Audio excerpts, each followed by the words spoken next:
Did you know that there's a secret command that you can use to quickly open up display properties on your Windows 10, Windows 11 computer?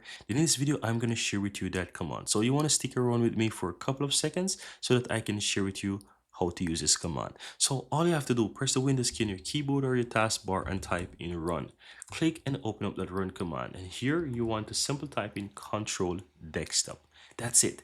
Go ahead and hit enter on your keyboard and it's going to quickly open up your control desktop. And you will see that it's something that looks very familiar to you. If you're using a Windows 11 PC or Windows 10, you will see that it looks very familiar. But if you didn't know about this command, then guys, take the moment to give this video a like, hit that subscribe button so that you can find more videos coming out just like this one. But that's it guys, that's the secret command to quickly open up your desktop properties on your Windows PC. How cool is that? No guys, at the end of this video you will find a playlist where you can find much more videos just like this one. So if you want to know them, go ahead and check out that playlist. And of course, if you want to see more videos just like this coming out, hit that subscribe button so that you'll never miss out. Thank you guys for watching and see you in the next video.